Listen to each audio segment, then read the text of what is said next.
Chris Henry, Ohio State, Indiana. That's what I'm talking about. What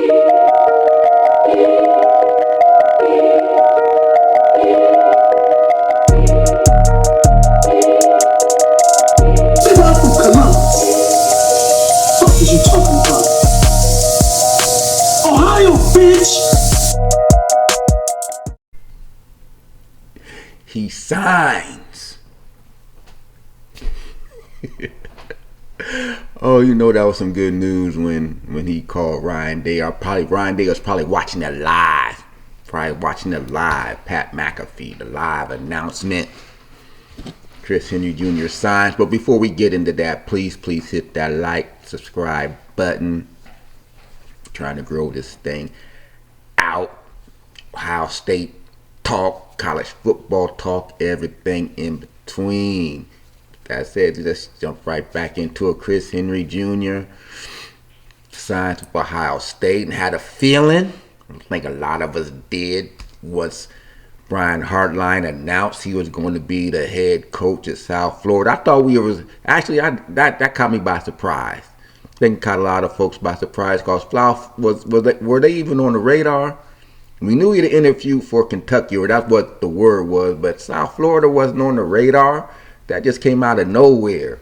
Brian Hartline, the new South Florida coach, and immediately, I'm sure I ain't the only one, but immediately I was like, how's this going to affect our recruiting class? More importantly, how's it going to affect Chris Henry Jr.? And sure enough, as the day went on, you're looking at the National Letter of Intent tracker, and conspicuously absent was Chris Henry Jr. and Jaquaden Guilford. Those when it was all said and done, those are the last two that hadn't submitted their stuff. Guilford ended up doing it, submitting his stuff, but Chris Henry Jr. he had some stuff to think on. And I think it made a lot of folks anxious. Yours truly included in that. Like, how is this going to affect him moving forward? How is this going to affect that decision? And let's be honest, the longer and longer it went on, I ain't gonna lie, like the longer it takes, the more. And plus, you start seeing this stuff card coming in. Oh, he's flipping to Oregon. He's doing this. He's doing that to the other. And the longer it went on, you're like, oh, yeah, there's a good possibility he is going to go ahead and flip because, Oregon, they can't develop receivers like Ohio State does, but what they can do is throw some money at you. So I'm sure they're throwing some money at him. But all said and done, Ohio State kept him. He made the announcement on the Pat McAfee show earlier today. He said called Ryan Day, so I'm sure Ryan Day was happy with that. The number one receiver recruit in the nation once again signs with Ohio State when it's all said and done.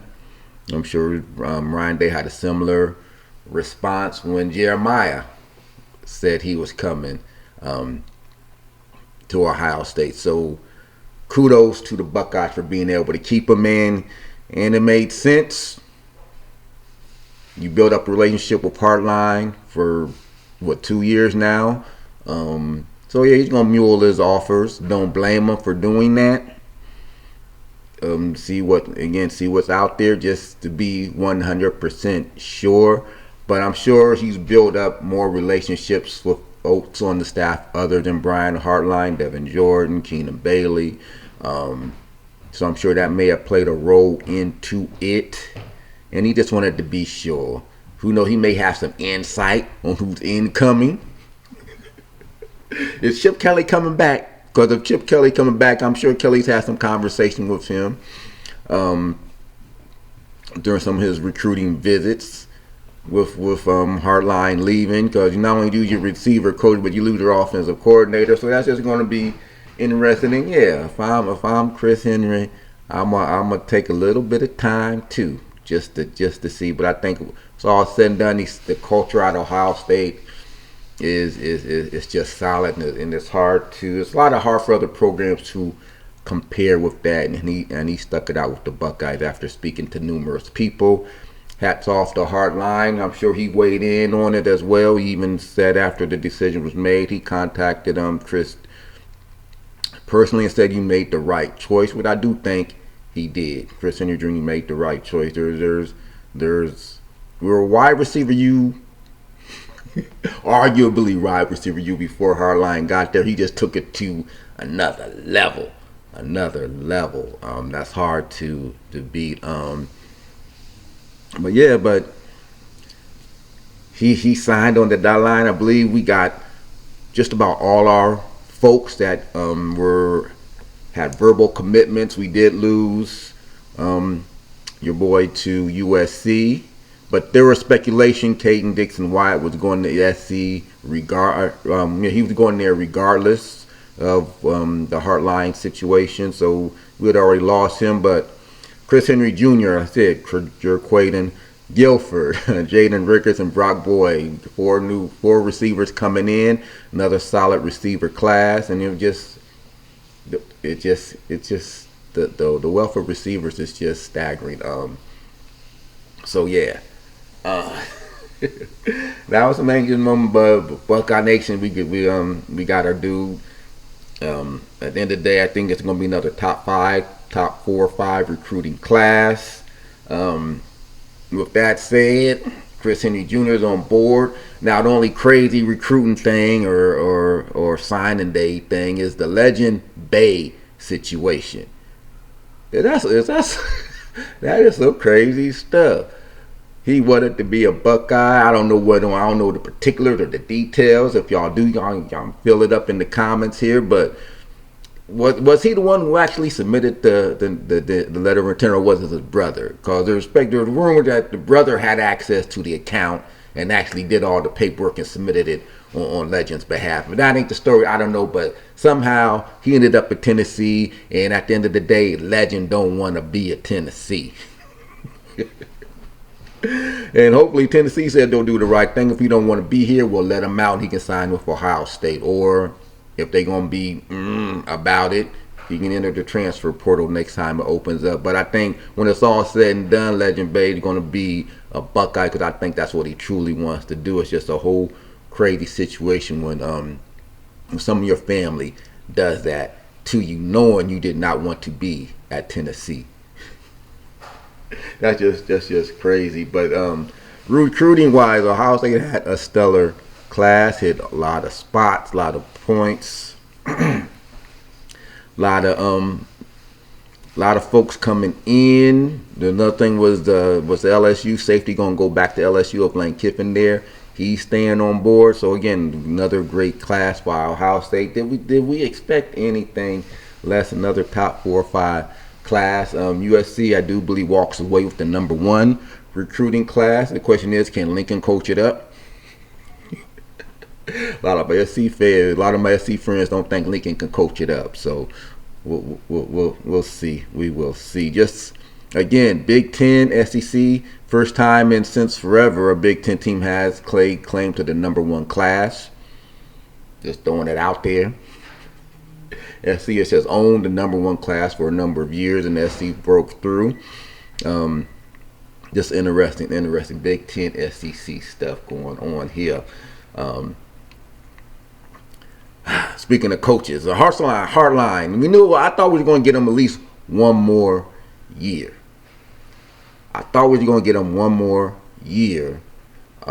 Especially when some of the other coaches started getting hired at some of these other places, and this name sort of died off some. That's why I said the South Florida thing just like boom, like where did that come from? Because were they on the radar? I don't think they were on the radar when all the speculation was going around. We knew there were some rumors about Penn State. I believe he had interviewed at Kentucky and there's some other stuff, but South Florida just out of the blue. So I think that took some folks by surprise. Definitely took me by surprise. Did not see that coming. But it's going to be interesting now as your wide receivers coach, offensive coordinator. Again, there's been talk about who they could bring back next year, because Hardline is going to coach throughout the playoffs, which is good. So we can have nice long run in the playoffs with Hartline at the helm. So we'll see how the playoffs play out. Just off the top of my head, not knowing, seen some of the names of some of the candidates. Kelly's out there. I don't think he's tried the NFL now a couple times now. It has not worked out. He made it clear he doesn't really want to be a college coach, or he never would have left UCLA. He's familiar with the system, familiar with the players. I'll bring him back. I'm sure he's had conversations. He's familiar with Jeremiah, all the receivers currently on the roster. I believe he's had some type of contact with him. I'm sure he's had some interactions with Chris Henry Jr., so bring him back. What I don't want to see is, I've seen some people speculate that Ryan Day assume those duties again. Nah. As good as he is, I don't want Ryan Day calling plays anymore. It could just be me, but I've seen some of the stuff Ryan Day. Sometimes you can get Ryan Day's head sometimes and stuff. So I like him being the overseer of the whole thing. Leave the play calling to someone. Leave the play calling to someone else. That's one thing I don't really want to see is Ryan Day assume play calling duties again. Bring in someone else. Bring back Chip Kelly or some of them to handle something like that. Wide receivers. If you want to promote from within, I said Devin Jordan's on staff. He's familiar with all the folks. Go outside. It's been working for Ohio State. Bring back a legacy. Brian Hartline's worked out great. James Laurinaitis is doing this thing at linebacker. One of the names I've seen thrown out there, who's currently coaching, Santonio Holmes. He's a wide receivers coach. Why not? Why not? Offensive coordinator, J.T. Barrett's names come up. If not Chip Kelly, why not J.T. Barrett? He's a current offensive coordinator at the Chicago, with Chicago. And I think Caleb Williams is having a pretty good year. I wish Justin Fields would have been there and been able to get some tutelage from J.T. Barrett. I don't know if he did or not, but they gave Caleb Williams some weapons, and J.T. Barrett got Chicago Bears looking somewhat respectable. So there's some names out there, some interesting names out there. So I'm interested to see what they are going to do with that. But that's the recruiting front. Ohio State, again, top 5 class. I retained the number 1 receiver in the class, Chris Henry Jr. And again, just solid across the board. And it's going to, again, just the rich keep getting richer, so to speak, in terms of talent. We ain't never going to match Oregon in NIL money. I think it came down to, again, he wants to get developed. It ain't all about the money for some of these folks, because Oregon throws some money at you. But I think Ohio State has a proven track record of developing guys and getting them ready for the NFL. Look no further than Tampa Bay. Wasn't Ted Johnson the number 1 receiver in Oregon last year? He playing second fiddle to Emeka down in Tampa Bay. I'm just saying. Speaking of saying, he's going to be going up against Fernando Mendoza, Ohio State, Indiana, battle for it all Big Ten championship. It's the Heisman on the line. Is the winner of this game going to win the Heisman? I think very good chance. They SEC crowd trying to throw Diego in there. No, he got 2 losses. I don't care. Julius saying for all the things he hadn't done that, and he hadn't had his Heisman moment. He had a whole Heisman moment against Michigan up in Ann Arbor. First Ohio State quarterback to win in 4 years now. Broke the curse, that should be enough right there. You did it on the road against a good defense in bad weather, coming off an interception on his second throw of the game, and he was lights out the rest of the game. So to me, Fernando versus Julian, Ohio State versus Indiana, winner take all. Big Ten championship, Heisman Trophy, end of story. Excuse me. Whoever wins the game, I do think both teams at this point deserve a first round bye. It's going to be a good game. Number 1, number 2. Like I said, Indiana is good. Kirk Signetti, for all his brashness, is good. I think he's good for the program. People outside of Indiana might think he's brash. He said some stuff. But at a place like Indiana, you gotta be that way just to get some attention. You gotta bring some attention to your program that's not known as a football school, and he's gotten a lot of attention for Indiana. So hats off to him. It's gonna be a good game. They are number 2 for a reason, like Ryan Day said. They are all good in all 3 phases of the game. Big difference here is there's still a talent gap. A talent gap. We got better folks than they do. If it plays out that way, if everyone plays to their talent level on paper, Ohio State should win. McCurt's a good coach, and those guys, they're trying to do something that ain't been done in the history of Indiana, so they're going to be ready to play. Ohio State's trying to do something they ain't done, 5-6 years to win the Big Ten championship, so they're going to be ready to play. It's going to be a damn good game. Keys to the game, if they can get to Fernando, make him one-dimensional, like they did again. Well, Michigan was already going to be one-dimensional. We ain't going to try to make them one-dimensional. But Indiana, it's like they're a different animal. They can run and throw, and they got good schemes. That's going to be a challenge. The best offense Ohio State has faced this year, easily. So it's going to be a challenge. If they can still, it's going to be a challenge for the defense, which I think this is a good precursor to the playoffs. You get a test to see how really good you are against a dynamic offense that can do it running and passing the ball, which, quite frankly, they probably haven't faced all year. Illinois may have been the closest who could do offensively what Indiana can do. So it's going to be interesting to see what Matt Patricia has in store for Indiana. Again, I don't see Ohio State holding them to their defensive act of what they've been holding teams to. I got 31-21, something in that ballpark. So we'll see how it plays out that way. For Ohio State, Ohio State able to run the ball like they did in the second half against Michigan, I do think Indiana's going to have problems.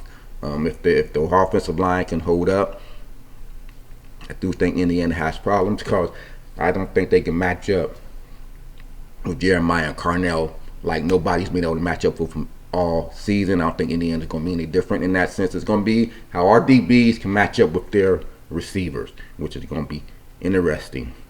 Again, 31-21, Ohio State, Indiana, Big Ten championship. Chris Henry Jr. signed with the Buckeyes. Take your NIL money to Oregon. Try again next season, but hey, OHIO, go Bucks, I'm out.